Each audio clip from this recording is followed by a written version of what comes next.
you've got a cool story that you're going to share with us because it was book 1, book 2 and cool story. That was the promise. Yes, absolutely. So the cool story. So we were in Kenya. So there's a couple of things, I guess, when you're flying in desert environments, you have to be able to land in dust. So we go out to Kenya to practice dust landings, but also the army are out there doing their training. So we're there kind of doing our training, but also supporting the army doing their training. Because remember, our job is to be a battle taxi. And we were holding Casevac alert, and the army were doing their live firing ranges in the Kenyan mountains.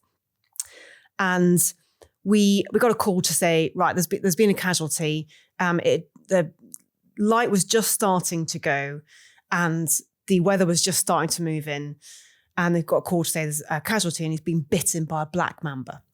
Yeah, it's not an exercise. Not an exercise. Okay. Well, the exercise was, but the being bitten by a black mamba, that was a real thing. And I saw the colour drain from the medic's face, and they were like, right, we need to get to this soldier within like an hour, tops. Always the golden hour, right? So remember, we kind of got airborne, and as we went into the mountains, we could see the weather was already starting to deteriorate. We got a complete cloud cover, which means the light levels were below 10 millilux. Now, normally, when you're flying at night in a helicopter, you fly with night vision goggles, so you kind of look through the tube and it turns green. But as you probably know, NVGs work off ambient light, so there's got to be some light out there, whether it's starlight, moonlight, to then amplify it. We're flying in the mountains. There's no street lights. There's cloud cover. There's no starlight. There's no moonlight. So actually the goggles, the light levels were so poor, the goggles were scintillating, which means you're around about 2 millilux. Now that's actually below the training limit, but this is an operational, this is a life-saving mission. So we kind of push on. As we get out to the area, normally to fly at that height without a line on the map, the minimum you'd fly is 500 feet. When we got airborne, we immediately, as a crew, realized that we weren't even going to get to the area at that height. So we chose to go at 250 feet, which is what they call Cat C, which means you have to have a line on the map so that you can look at it and go, these are the obstructions. So we were kind of, accepting the risk, but it's still, nothing massively out of the ordinary. It's very dark and we're a little bit lower than we should be, but it's all okay. But as we go into the, the vicinity of the casualty, we're getting pushed down lower and lower and lower. And then we make the decision as the crew to bug down to Cat B limits. So at this point, I've got to try and remember, I think it's 150 feet above the ground. Now, normally to fly at that height, you would have pre-recce'd that line on the map at 2/3 the speed and 2/3 the height. And you would have marked on the map every single obstruction that was within sort of 2 miles of your track line, right? So at this point, we are going into unrecce'd territory and we're well below the height that we should be at. When I tell the story, I kind of think, I'm sure the listeners are thinking, my God, why do they keep going? But the casualty was going to die, right? And I remember I kept saying, are we all okay to continue? And the crew were, really on board with it. And I remember there was this little voice going, you're going to run out of ability here. Because I just thought, it's actually really hard. You're flying at night. It's really dark. You're in mountainous terrain. So it's quite hard to handle the aircraft anyway, because it's sort of a bit lumpy. And I'm thinking, my goodness, I don't know if I've got the ability to keep going. But there's a casualty at the other end and the crew seem fine with it. So, okay, I'm going to keep going. Then we kind of got to where the casualty was, but we couldn't find him. And we've got, a plot on the GPS. We're on the radio saying, can you move the casualty?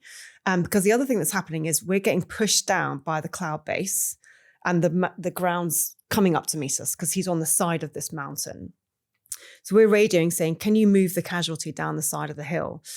But there's a couple of things to bear in mind. One is, do you know what the immediate actions is for being bitten by a black mamba, out of interest?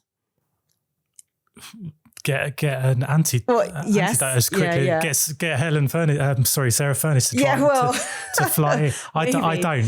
Well, I didn't know this either, but you need to immobilize because you don't want to pump blood around your system. So don't move. So basically, you've got to immobilize. So we're saying, can you move the casualty? And they were like, well, not really.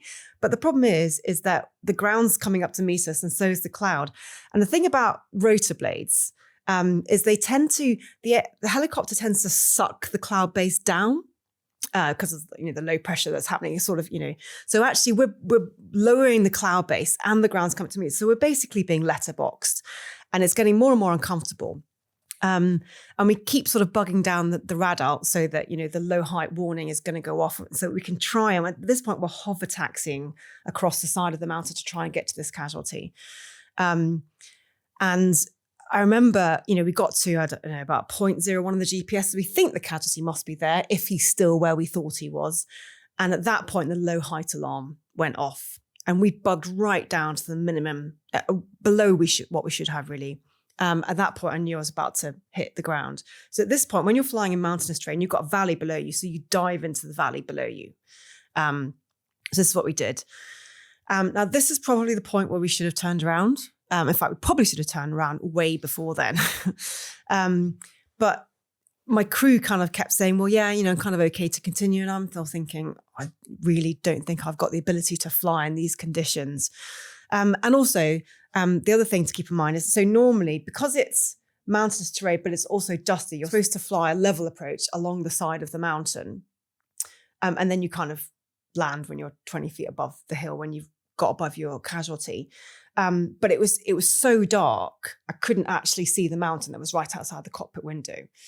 So this is the point where the crewman who's down the back, you've got two side doors in the Puma, and he's on a monkey harness. He said, right, I'm gonna lean out this big side door and shine a big dragon light, so a big torch.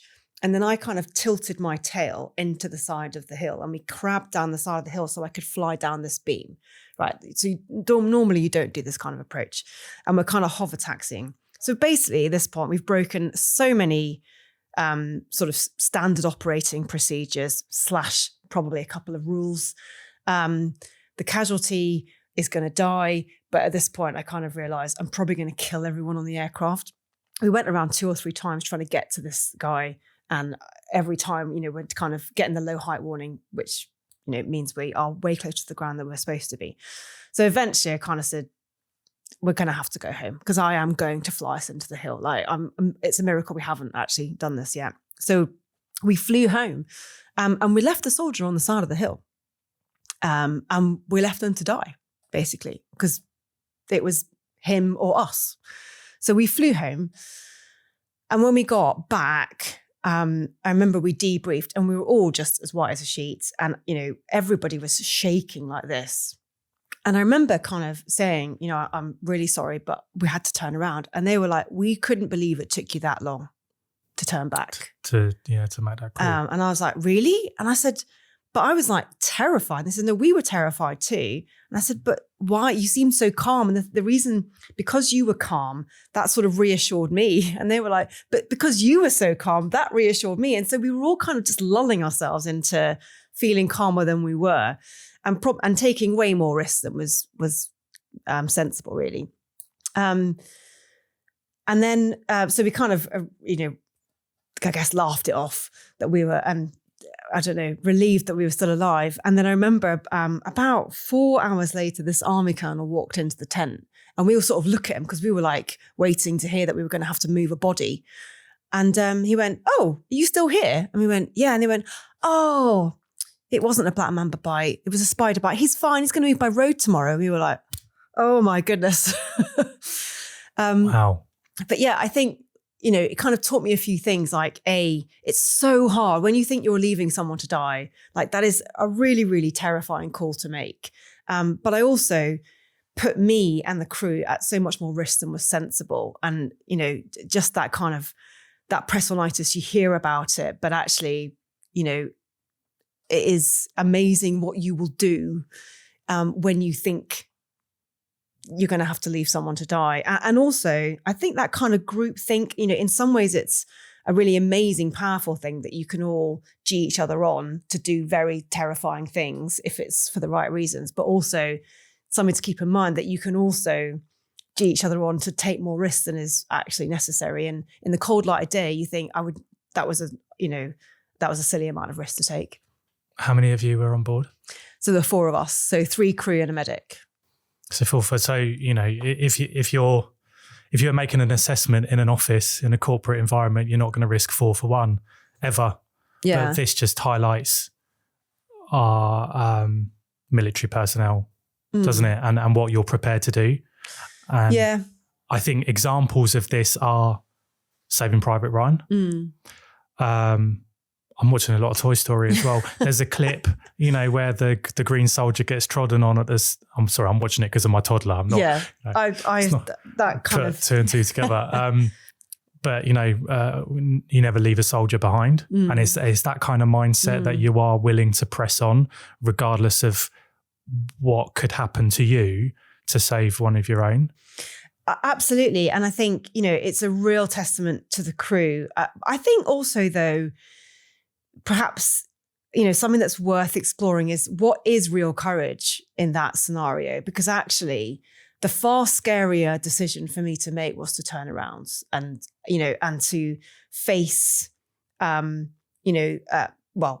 to live with the fact that I'd killed someone. But B, what were the crew going to think? You know, and that was actually more scary to me. And I was prepared to risk my life, but also the life of my crew, because it was so scary. So I think sometimes you've got to be prepared to rethink what real courage is and be prepared to challenge that narrative that, yes, okay, never leave a person behind. But is that actually because we're too scared to admit that that's the right thing to do? You know, that's a really uncomfortable thing to live with. But actually, when you're put in charge of a crew and an aircraft, that you've got to be prepared to make those uncomfortable decisions.